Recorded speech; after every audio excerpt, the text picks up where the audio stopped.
This is a pretty straightforward chapter, so it won't be as... Some of these chapters are easier to teach and some require more endeavor. This is part of a beautiful narrative. It's a remarkable story. It's really a suspense. It's a yarn. It's a tale. And it's something that Alfred Hitchcock would have done a great job in developing, full of plot ironies and twists, and really beautifully done like a drama. But we know the story about how Ahasuerus, Queen Vashti, refused to show up before the king because he wanted to display her beauty. And she said, nothing doing. He said that I'm not going to become some kind of a thing for you just to display before your drunken friends. Didn't say it this way, but essentially that's what he perceived. And because she didn't obey the king of her character, what's going to happen?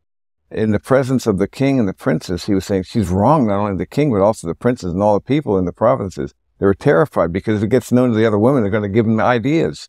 They're going to say, King Ahasuerus commanded Queen Vashti to be brought up into his presence. She didn't come. So that's not going to be very good at all, they figured, because you see, it pleased the king.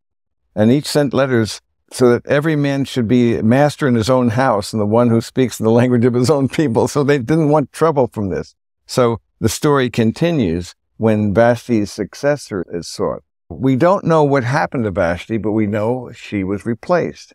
And again, his advisors came up with something that would certainly appeal to his vanity, because this guy loved to display. It was all into show and banquets and all these things just to display his power, his wealth, and so forth, and the drivenness of a man who is so need of the praise of men because he doesn't grasp what real praise is about, what real life is about. So the anger of the king had subsided, and he remembered Vashti, what she'd done. So the king's attendants who served him said, let beautiful young virgins be brought for the king. This is something that he's not going to say, no, don't do that. Let the king appoint overseers in all the provinces of his kingdom, that they may gather every beautiful young virgin to the citadel of Susa, to the harem, into the custody of Haggai, the king's eunuch, who's in charge of the women. Let their cosmetics be given them, and then let the young lady who pleases the king be queen in place of Vashti. Are you surprised at the next verse, the next part? The matter pleased the king. What's not the... So we're going to scour the kingdom now and find all the best-looking women, these virgins, and bring them and add them to the king's eunuch, his harem. The eunuchs, remember, the eunuchs were in charge, and that was why they were eunuchs. They wanted to make sure. That's the stories behind that. But the fact is that they had these harems, and they would spend a long time, months and months, to prepare themselves with various cosmetics and so forth. So there was at the citadel in Susa, and just to give you a feel for where that's located. So here is Babylonia. Let me just get this to go there. So this is the Chaldeans and so forth, and the Akkadians in this area. And Susa would be over here. Another in Persia, Media and Persia. So there's Susa here. So just to get you an idea. So the Persian Empire was pretty huge. And so that was the capital of that Persian Empire. Also, to give you a feel for something else, there are this is from Talks Through the Bible, my book, that there were 4 major empires that were associated with Israel. First was the Egyptian Empire. It was more localized. And that, of course, had a huge component, it was the mother that more or less gave birth to this child that came in and grew into a nation. The Assyrian Empire pressed the Jews, and so you can see here that they were toward the north and toward the west.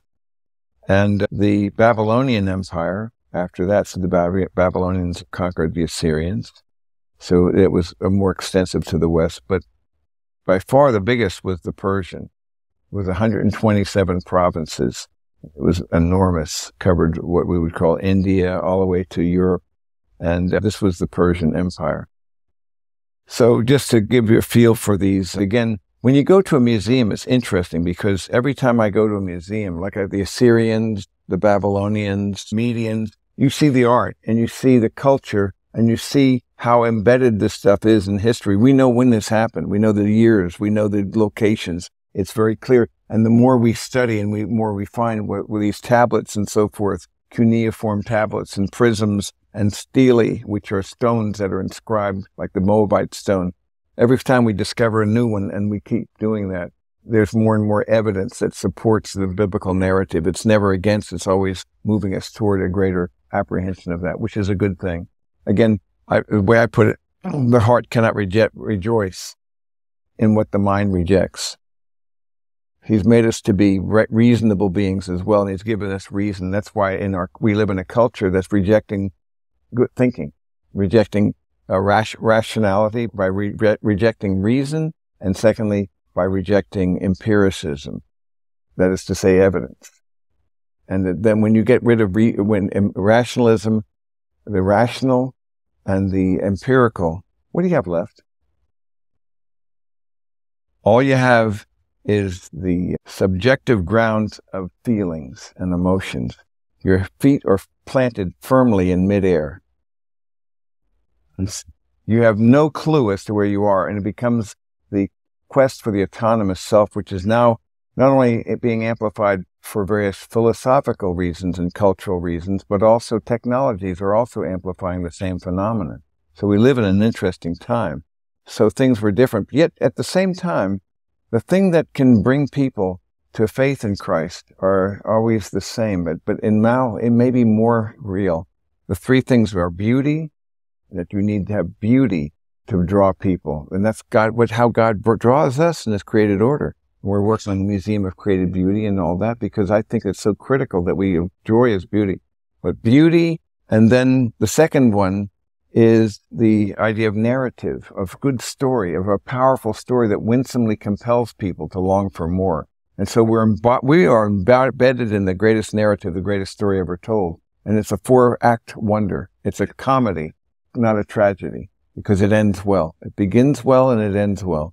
And we are waiting for the best that is yet to come. And that gives us a hope and a perspective that we otherwise wouldn't have. But what's the third thing besides beauty and narrative? The third one I would call it is authenticity. That is to say, your claims and your credentials, your words and your works, your lips and your life, your attitudes and your actions.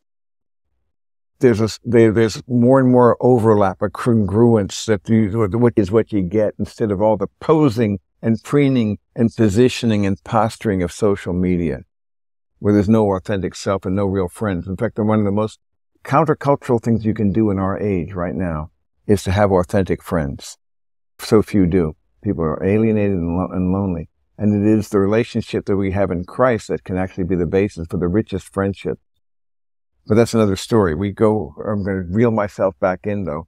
But to say though that, because what made me think about was museums, and I thought of the Assyrians and so forth. But then I began to think in a very real sense. People are the same, regardless of their civilization. The heart of man is still the same. We have the same fundamental needs. And so we can resonate with this narrative. Here's a story that would speak well in our own time. You could reposition this narrative on our time. In fact, it would be very effective. And to see how the human condition is still very much the same. So at any rate, let me go back into the text. So into the custody of the eunuch, and so that at the citadel, a Jew whose name was Mordecai. So we see that was the citadel, his capital city. The son of Jair, son of Shimei, the son of Kish, he was a Benjaminite. So we know that Mordecai was a Benjaminite who'd been taken into exile during one of those exiles. There were 3 exiles that from Jerusalem, and he was brought into captivity at that time. And whom Nebuchadnezzar, the king of Babylon, had exiled. So there were 3 exiles, there were 3 deportations, and there were 3 returns. But at the same time, he was bringing up his Hadassah, that is Esther, his uncle's daughter. It was his uncle's daughter, was his cousin, but he was much older, apparently. So he treated her like a father to a daughter. So she had no father or mother. And the young lady was beautiful of form and face. And when her father and her mother died, Mordecai took her as his own daughter.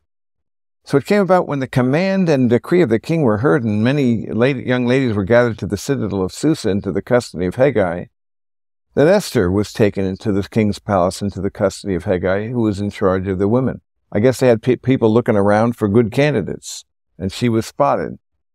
So she was brought there. Now the young lady pleased him and found favor with him, with the one who was in charge. So he quickly provided her, apparently with more than most of the others did. There was something about her, with cosmetics and food, and gave her 7 choice maids from the king's palace and transferred her and her maids to the best place in the harem. She didn't make known her people or her kindred, because Mordecai had instructed her that she should not make it known. That is to say that she was a Jew, and that was important. By the way, remember I told you before that God's name is never mentioned in this book, but the evidence of it is all around it. It's just the stories, providential care and provisions that we'll see as well that indicate that he's all around this. Esther didn't make known her people. There's something about, I'll just make a few comments about her characteristics. That's one thing, because Mordecai instructed her, and she listened to her cousin, her uncle, we could call it. She listened to him, her parent, now her father, as it were, and she obeyed what he had to say. Every day Mordecai walked back and forth in front of the harem to learn how Esther was and how she fared. So there's a very deep connection and a bond between them, and they communicated in this way. Now when the turn of each young lady came to go to King Ahasuerus, after the end of her 12 months under the regulations of the women, 12 months to get them ready? This is crazy stuff. So I'm just wondering what they're doing to their skin for 12 months. You see the days of their beautification, 6 months with oil of myrrh and 6 months with spices and cosmetics. At any rate, that's what they would do, very elaborate techniques. They'd go into the king in this way, and everything that she desired was given to her to take her from the harem to the king's palace. In the evening, she would go in, and in the morning she would return to the second harem, to the custody of Shaggaz, the king's eunuch, who was in charge of the concubines. She wouldn't again go into the king unless the king delighted in her and she was summoned by name. Now, when the turn of Esther, the daughter of Abihail, the uncle of Mordecai, who had taken her as his daughter, came to go into the king, she did not request anything except what Haggai, the king's eunuch, who was in charge of the women, advised. And she found favor. Now, this is interesting. One of the qualities I notice about her is that her fundamental obedience to Mordecai. And so there's a humility I see in this woman, that there's a beauty that's interior, the internal beauty of the soul, which is far more important than the exterior appearance. Because if it's just based on appearance, what happens when we get old and ugly? The reality is that stenosis, atrophy, and desiccation set in, and then what, is that the same person? It's the interior life quality that's within that lasts forever. And even though our outward man is perishing, as Paul puts it, yet our inward man is being renewed day by day. Remember how he puts it? For momentary light affliction is producing for us an eternal weight of glory far beyond all comparison, while we do not look at the things which are seen, but the things which are unseen, because the things that are seen are temporal, but the things that are unseen are eternal. So we realize the best is yet to come. And when I look into the eyes of my bride, I see her as, not just as she was. I've trained myself now to realize that the greatest moments of her beauty in the past are actually hints of a greater beauty. That's what they were. So instead of making memories, I've told you this before, but I want you to really try practicing this. It's quite important to do.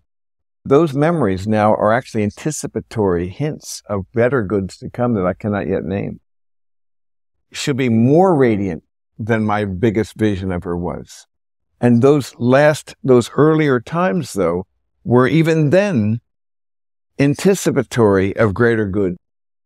Now, instead of looking at the past with remorse and regret, I now see, instead, I'm training myself to see how good God has been and how the best moments of my life have only hints of better goods I'm not yet able to name, but I can promise you this: when you're in the Father's house, you will not be disappointed.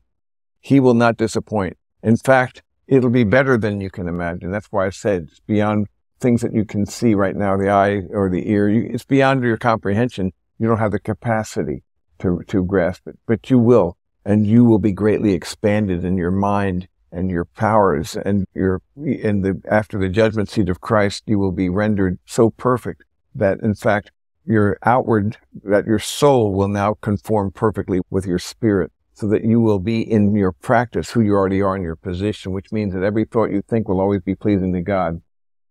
That's a pretty neat thing. You can't sin. You can't think sin. Moreover, everything you choose to do is within your power, because you will be given a resurrected body in a resurrected world, which will cooperate with you. So your experience of space and time will be far better, and your capacity to do things. As I say, you won't be dropping things. You won't be screwing up. Endless creative activity without frustration, to the glory of God. So you'll be engaged in endeavor in creating and gardening and taking God's richness and wonders. And you'll be gardening with the gardening mystery. And you will be creating things and bringing them to being, that things in collective groups and so forth. The communication will be rich and profound, and it'll all be Christocentric, theocentric, in which every chapter in that great book, that great story, which has not yet been read, in which every chapter gets better than the one before. So that's a great hope, isn't it? To realize that. So here, what we're looking for is the inner quality of a humility and a life that longs to be like Jesus. And so ask those questions again. What do you seek? Who do you say I am? And do you love me more than these? Ask him every day. And in fact, you might want to even consider setting your alarm where every hour it just beeps just quickly, and it's a reminder. Oh yes. What do I seek? Who do I say he is? Do I love him more than these? Trust the Father, abide in the Son, walk by the Spirit. What's wrong with doing that? How long will that take? So I'm trying to train you to become more consciously aware of your day-by-day sojourn, because every day matters, every day is precious. That's all you've got is now. You do not have tomorrow. You cannot presume on it. The past is gone. But now you don't have to look back at the past with remorse and regret. You can look back and realize that God redeems what he allows, and will use that for all things to good to those who love him and are called according to his purpose. This is the hope that I have. And so here's a woman who transcends her interior life, transcends her exterior beauty. So that there's a beauty, an internal beauty that's always ageless, because you're forever young in that respect. And there's a humility as well of an obedience to Mordecai, and she even lets him choose it, what he advised, not what she's choosing. It's not a self-affirming kind of desire, but rather a simple humility that God honors. And God takes ordinary people and does extraordinary things through them. And that's one of the things this thing teaches, in my view. God's sovereign hands, even though we don't see his name in it, we see his providence all throughout. She found favor in the eyes of all who saw her. So she was taken to King Ahasuerus to his royal palace in the 10th month. She becomes queen. He loved her more than all the women. He found favor and kindness with him more than all the virgins, so that he set the royal crown on her head and made her queen instead of Vashti.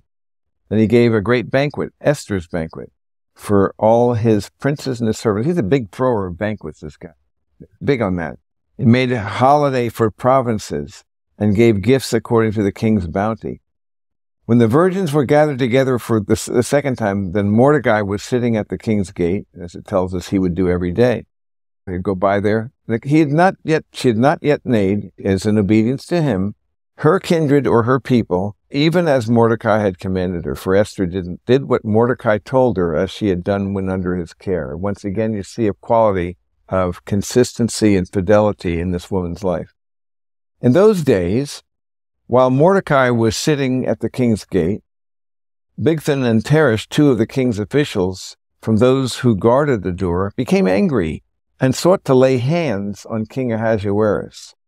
But the plot became known to Mordecai, and he told Queen Esther, and Esther informed the king in Mordecai's name. So that's how it came to be to Ahasuerus. She relayed the plot.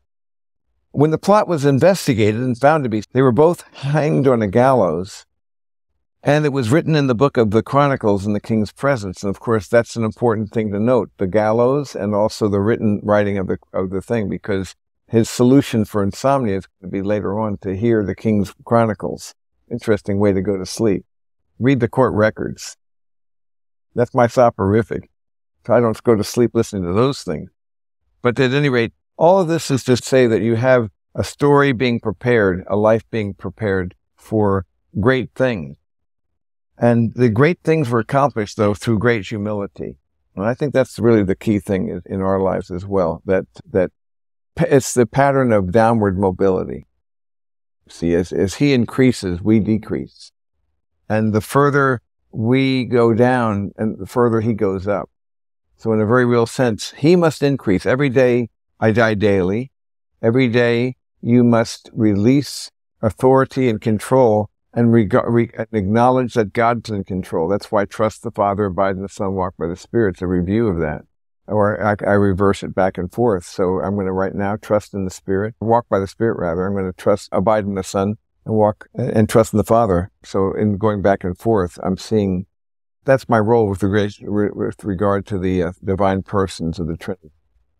So given that, it gets pretty simple. If you can practice his presence and take everything that happens to you as from his hand, and ask, and in that process, be alive to that grace of that present moment. If you can train yourself to be doing everything that you do, whether you're driving or whether you are on a walk, whether you are engaging in business affairs, whether you're having a luncheon with an associate, what you can do is train yourself to become more conscious of the fact that this right now matters. There's no small things. Everything matters. Remember, he was unrighteous in a very little thing, will be also unrighteous in much. And he was faithful in a very little thing, will be faithful also in much. So every little thing matters. No little people, places, events. And if that's true, then my job is and any of us can do this, train myself to be grateful, to choose contentment, to choose joy in that moment and be alive to the grace of the present moment and to be a person of God's peace and power and purpose and where I can minister to this person rather than just try to milk the relationship to get my needs met because there's one who's already met my needs. I hope that makes sense. Let me just see. I have some time for some interaction. Yes. As meek as Moses, yes. Yes, and humility. Yeah. The word they're used, Moses was the most humble person. Meekness can mean that, but humility is really power under control. It's sometimes we think of the word meek, I'm afraid, it's become like Casper milquetoast. That's not what we're talking about being, but it's actually a sense of realizing that everything comes from him and through him and to him. And if everything is gift and grace, then that's the true basis for humility, in my view. So Moses was a humble man. And it's clear that while Esther is married to a narcissist, she is radically different. She's a woman of humility, of grace, and who really treasures the grace of the small things. And that's what I want you to do. I want you to be alive to the grace of this day. Things that they're not in your planner will occur. Those kairos moments that that you can't put in your planner will be there. Notice them. Be alive to them. You're going to think of them as an interruption. What am I going to tell you? You construe them instead as invitations. They're not interruptions if they're treated well. So I'm just saying, there's so many days I'm constantly having to bring myself, this thing happened, I wasn't planning for that. So instead of fighting that or letting that invade my peace, I seek instead to align myself with God. What are you doing in this? And so those kairos moments, those things unplanned, the way I respond to them really matters. So it's a delicate balance of divine sovereignty on the one hand and human responsibility and freedom on the other. But that's what I want you to do. I want you to live in the grace of the present moment, this day. This is all you got. Imagine if you were living this day as if tonight you're going to stand before Jesus. Wouldn't that be a smart way to live every day? Because how do you know you're not going to stand tonight before Jesus? Are you so arrogant to suppose that you have that in control? The smallest things happen so many times we don't even know how many times we have been protected by some nutcase or some guy who is not even paying attention. You see what I'm saying? Your whole life is out of control. only one's in control, and it's not you. And only one knows what your best interests look like, and it's not you. So it's a hard thing. Any other thoughts?